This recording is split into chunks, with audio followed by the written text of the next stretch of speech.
A full-grown lioness guarding a helpless fawn. It made no sense. No one could explain why, and the real reason would shock even the experts. The security alarm screamed through the predator wing at dawn. Keeper Evan Joe sprinted down the corridor with his heart hammering. Alarms in this section meant one thing. Something had gone catastrophically wrong.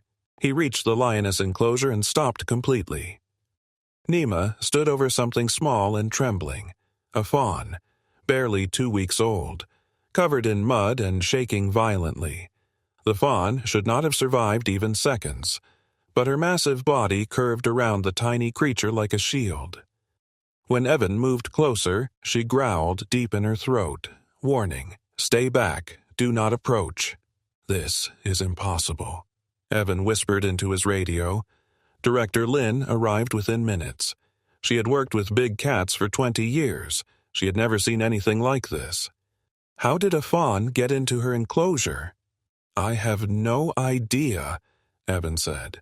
"But look at her behavior." Nima was grooming the fawn, the baby pressed closer to her warmth. The fawn was in critical condition. Anyone could see that. Dehydrated, hypothermic, covered in scratches from thorns and branches. But Nima was treating it like something precious.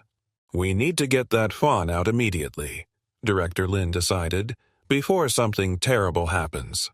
3 keepers approached with nets and safety equipment. Standard protocol for dangerous animal encounters. Nima saw them coming. She positioned herself directly between the men and the fawn. Her golden eyes blazed with unmistakable fury. She roared. The sound shook the concrete walls. The keepers stopped immediately. They had worked with Nima for 5 years. They knew her moods and her temperament. This was protection, pure and absolute. She is guarding it, Evan realized. Director Lynn called an emergency meeting. Every senior staff member gathered in the conference room. The security footage played on repeat. The video showed the impossible sequence of events. At 4:47 that morning, a young volunteer named Lisa Martinez entered through the service entrance. She carried a small bundle wrapped in blankets. The orphaned fawn had been found near the zoo parking lot. Alone, abandoned, in critical condition. Lisa was transporting it to the veterinary clinic, but she took a wrong turn in the maze of corridors. Ended up in the predator sector by mistake. The fawn panicked, thrashed wildly. Lisa lost her grip. The baby deer tumbled from her arms, scrambled on weak legs, ran directly through an open maintenance door, straight into Nima's enclosure. Everyone watching the footage expected the worst. Lions hunt deer. That is the natural order, but Nima did something completely unprecedented.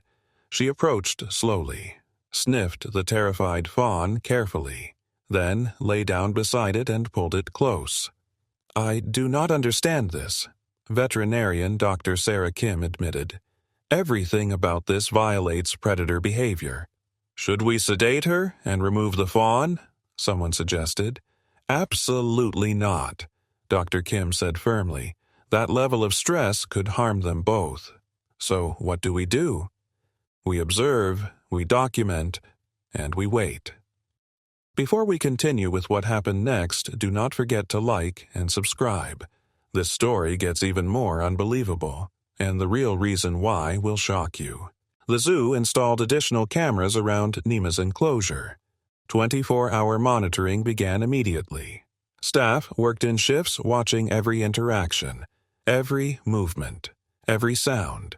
What they witnessed challenged everything they knew about animal behavior. Nima treated the fawn with extraordinary gentleness. She kept the baby warm, protected it from every perceived threat. "This is highly unusual behavior," Dr. Kim explained to the growing crowd of observers.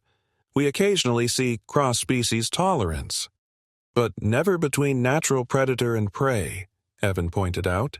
"Exactly. This should not be happening." The media discovered the story within 48 hours. News vans lined the zoo parking lot. Reporters demanded interviews and footage. "Miraculous lion protects baby deer," screamed the headlines. "Nature's impossible bond," declared another. The zoo director faced intense pressure. Animal rights groups demanded the fawn be removed immediately. Others insisted the relationship be allowed to continue naturally. That Lioness could harm that deer eventually, one activist insisted. "This is dangerous. Or maybe we are witnessing something science cannot explain," another argued. Dr. Kim spent hours reviewing similar cases worldwide. Cross-species connections existed in documented cases. Dogs raising kittens, cats nursing baby squirrels, but never anything like this. Never predator protecting prey. She dug deeper into research, found 3 similar cases globally. All involved unusual circumstances, but none of the research explained why Nima was doing this. The mystery remained unsolved. "I need to see Nima's complete medical records," Dr. Kim demanded. Evan pulled the files. One detail stood out immediately. 7 weeks ago, Nima had experienced a difficult situation, but nothing in the records explained her current behavior. "There has to be something we are missing," Dr. Kim said. "What could make a predator protect its natural prey?" Evan wondered. "That is exactly what we need to figure out." The fawn was named Willow by popular vote. The zoo staff set up special feeding arrangements. Bottles of specialized deer formula were prepared every 4 hours, but getting them to Willow was challenging. Nima refused to let anyone close, even trusted keepers she had known for years. Finally, Evan had an idea. He placed bottles just inside the enclosure door, then retreated completely. Nima watched suspiciously, sniffed the bottles carefully, then nudged Willow toward them. The fawn drank eagerly. Nima stood guard the entire time. This became the new routine. Bottles delivered. Humans retreat. Nima supervises feeding. Willow grew stronger daily. Her coat became shinier, her legs steadied, her eyes brightened with health, and her bond with Nima deepened impossibly. The 2 animals were inseparable. Willow followed Nima everywhere, slept pressed against her massive body. When Willow played, bouncing on awkward young legs, Nima watched with obvious contentment. But the big question remained unanswered. Why was this happening? Experts arrived from around the world. Animal behaviorists, psychologists, researchers from major universities. Everyone wanted to understand this impossible relationship. Dr. James Morrison flew in from Kenya. He had spent 40 years studying lion behavior in the wild. "I have observed over 300 prides," he said. "I have never seen anything remotely like this." He spent 3 days watching Nima and Willow, taking notes, recording observations. "There has to be a trigger," he insisted, "some reason she bonded with prey." "But what?" Dr. Kim asked. "That is what we need to discover." On the 3rd day, something happened that deepened the mystery even further. Willow was playing near the enclosure wall, chasing a butterfly that had wandered inside. She did not notice the gap between 2 rocks. Her small hoof slipped through. She stumbled, fell hard, let out a sharp cry of distress. Nima reacted instantly. She was across the enclosure in seconds. Every person watching the cameras held their breath. This could be the moment everything changed. But what Nima did next stunned everyone completely. She opened her massive jaws, showed her razor-sharp teeth, then she gently grasped Willow's leg in her mouth, used her teeth like surgical instruments, carefully freed the trapped hoof from between the rocks. She set Willow down, checked for injuries with her nose. Dr. Morrison was stunned. "That level of control is remarkable. She could have hurt that leg effortlessly." "She chose not to," Dr. Kim added quietly. "More than that, she used predator tools for nurturing purposes. That requires incredible awareness." But still, nobody could explain why. The incident revealed something profound. Nima was not confused about what Willow was. She knew perfectly well this was prey. She simply had chosen differently, for reasons nobody understood. Days turned into weeks. Weeks turned into months. Willow grew rapidly. Soon she was too large to be called a fawn. She became a young deer with developing antlers. The zoo faced a critical decision. Separating them seemed wrong, but keeping them together presented massive challenges. Willow would eventually be a full-sized deer. Nima would always be a predator. "What happens when Willow reaches full maturity?" Director Lin asked. "Can we risk their safety indefinitely?" "We cannot keep them together forever," someone argued. "But we cannot separate them now either," Evan insisted. "Look at them." Through the observation window, Nima and Willow rested together peacefully. Willow's head rested on Nima's massive paw. "Separation could devastate them both," Dr. Kim warned, "but we still do not understand why this bond exists." A compromise was reached. A new enclosure would be built. Larger space, multiple sections, rooms that could be separated if needed. Construction began immediately.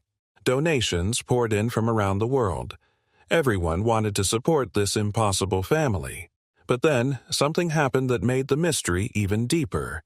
Willow became ill. A respiratory infection common in young deer, usually treatable with antibiotics. But Willow's case progressed rapidly. Within 48 hours, she was struggling to breathe. "We need to move her to the veterinary hospital," Dr. Kim insisted. "She needs intensive care." "Nima will never allow it," Evan said. "Then we sedate Nima first." The argument raged for hours. Every option carried terrible risks. Finally, they decided to try something unprecedented. They would treat Willow inside the enclosure. Medical equipment was brought in carefully. IV stands, oxygen tanks, monitoring devices. Nima watched every movement with suspicious eyes, growled warnings when anyone approached too quickly. For 3 days, medical staff worked inside the enclosure, taking turns in shifts, administering treatments while a lioness paced nearby. Nima kept constant watch over Willow, occasionally nudging her gently, checking if she was still breathing. Her behavior was extraordinary, but still unexplained. On the 4th day, Willow opened her eyes, lifted her head weakly. The entire zoo staff erupted in cheers. Strangers hugged each other, some openly wept. But the most emotional moment came later that evening.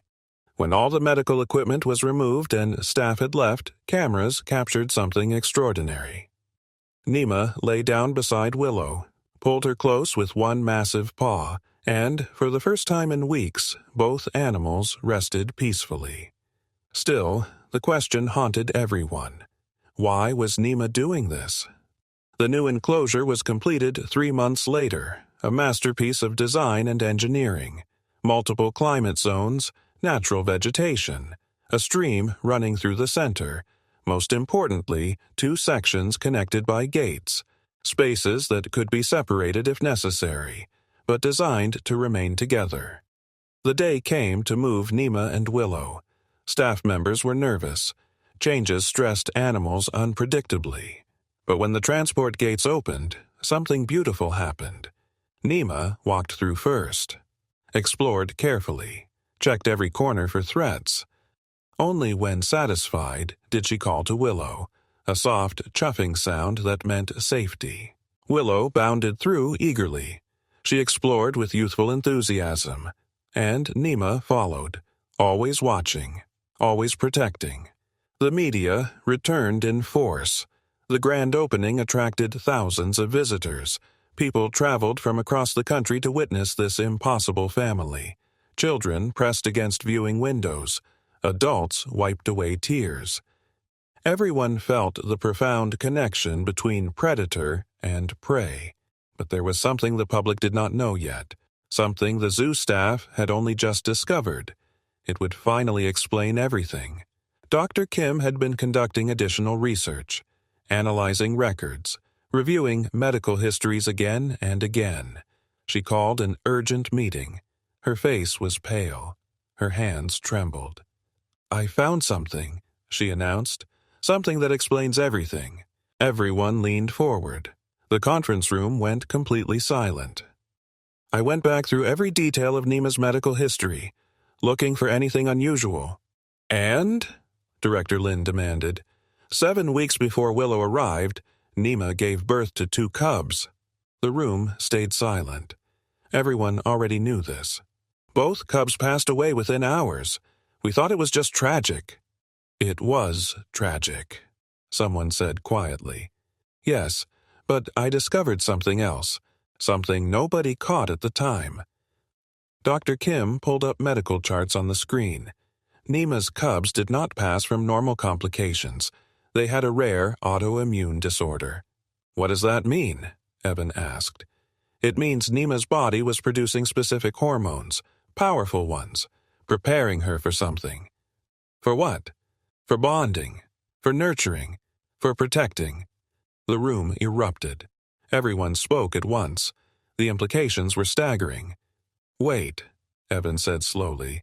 "So, when her cubs passed—" "Those hormones were still there, Doctor," Kim finished. "Building, intensifying, with nowhere to go." "And then Willow appeared," someone whispered. "Exactly. Willow arrived at the precise moment when Nima's body was flooded with protective instincts." "But why would those instincts override her predator nature?" Dr. Morrison asked. "Because they were incredibly strong, amplified by the rare condition. Nima's brain was desperately searching for something to protect. And Willow needed protection," Evan added. "It was perfect timing, tragic circumstances that created an impossible bond." The revelation explained everything. Why the bond was so strong. Why Nima had ignored every natural instinct. "It was not about what Willow was," Dr. Kim continued. "It was about when she arrived. At the exact moment Nima needed to care for something," Evan finished. The story took on new meaning. This was not just cross-species adoption. This was nature correcting a tragic loss. Nima had been robbed of her cubs. The universe had given her another chance, and she had seized it with everything she had. Years passed. Willow grew into a magnificent deer, strong antlers, healthy coat, alert eyes, but she never forgot her lioness guardian. Every morning, she pressed her nose against Nima's in greeting. Every evening, they rested side by side. Scientists published papers about them. The Nima effect became shorthand for how powerful circumstances can override natural instincts. But for the zoo staff who witnessed it daily, the lesson was simpler. Connection does not require logic. Protection does not need traditional explanation. Sometimes the heart recognizes family in the most unlikely places. And sometimes the fiercest predator in the world chooses care over instinct. Thanks for watching. Don't forget to like, comment, and subscribe. It really helps me keep sharing more amazing stories with you.